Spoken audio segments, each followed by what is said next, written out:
بسم اللہ الرحمن الرحیم۔ السلام علیکم ناظرین، آج ہم بات کریں گے وضو کے متعلق، وضو کے فائدے جانیں گے۔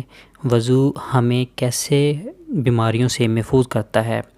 نماز ہر عاقل بالغ مسلمان پر فرض ہے۔ ایک مسلمان جب 5 بار دن میں وضو کرتا ہے تو اللہ کے حضور نماز ادا کرتا ہے تو وہ اس سے پہلے وضو کرتا ہے، جس سے اسے بدنی طہارت حاصل ہوتی ہے۔ نماز سے پہلے وضو کرنا فرض ہے۔ دوستو، ارشاد باری تعالیٰ ہے کہ وضو کرنے کے لیے اپنے چہروں کو اور اپنے ہاتھوں کو کوہنیوں سمیت دھو لو اور اپنے سروں کا مسح کرو اور اپنے ہاتھوں کو ٹخنوں سمیت دھو لو۔ دوستو، اس کے بہت سارے فائدے ہیں، تو فائدے کے جاننے کی طرف جانے سے پہلے تمام دوستوں کو اپنے چینل دیسی فٹنس ٹی وی پر خوش آمدید کہتا ہوں، اور ساتھ ہی اگر آپ میرے چینل پر نئے ہیں تو میری ریکویسٹ ہے ہر آنے والے نئے معزز دوست سے کہ اگر آپ میرے چینل پر نئے ہیں تو میرے چینل کو سبسکرائب کریں اور ساتھ لگے بیل آئیکن کو پریس کریں تاکہ ہماری ہر نئی آنے والی ویڈیو کا نوٹیفیکیشن آپ کو باقاعدہ مل سکے۔ وضو افزان صحت کی زرعی اصولوں میں سے ہے۔ یہ روزمرہ کی زندگی میں جراثیم کے خلاف ایک بہت بڑی ڈال ہے۔ بہت سی بیماریاں صرف جراثیم کی ہی وجہ سے پیدا ہوتی ہیں۔ یہ جراثیم ہمیں چاروں طرف سے گھیرے ہوئے ہیں۔ ہوا اور زمین ہمارے استعمال کی ہر شے پر موذی مسلط ہے۔ جسم انسانی کی حیثیت ایک قلعے کی سی ہے۔ اللہ تعالیٰ نے ہماری جلد کی ساخت کچھ ایسی تدبیر سے بنائی ہے کہ جراثیم اس میں سے ہمارے بدن میں داخل نہیں ہو سکتے، البتہ جلد پر ہو جانے والے زخم اور منہ اور ناک کے سوراخ ہر وقت جراثیم۔ اللہ تعالیٰ نے وضو کے ذریعے نہ صرف ان سوراخوں کو بلکہ اپنے جسم کے ہر حصے کو جو عام طور پر کپڑوں میں ڈھکا ہوا نہیں ہوتا اور آسانی سے جراثیم کی آماجگاہ بن سکتا ہے، دن میں 5 بار دھونے کا حکم فرمایا۔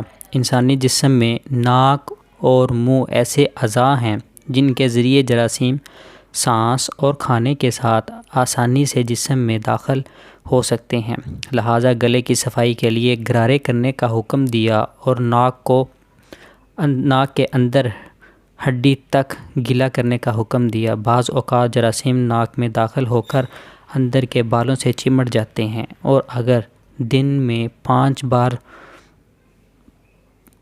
اسے دھونے کا حکم نہ ہو تو ہم صاف ہوا سے بھرپور سانس بھی نہیں لے سکتے۔ اس کے بعد چہرے کے 3 بار دھونے کی تلقین فرمائی تاکہ ٹھنڈا پانی مسلسل آنکھوں پر پڑتا رہے اور آنکھیں جملہ امراض سے محفوظ رہ سکیں۔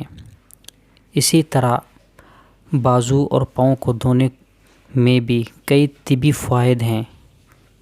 وضو ہمارے بے شمار امراض کا از خود علاج کر دیتا ہے کہ جن کے پیدا ہونے کا ہمیں احساس تک نہیں ہوتا۔ طہارت کے باب میں طب جدید جن تصورات کو واضح کرتی ہے، اسلام نے انہیں عملاً تصور طہارت میں سما دیا ہے۔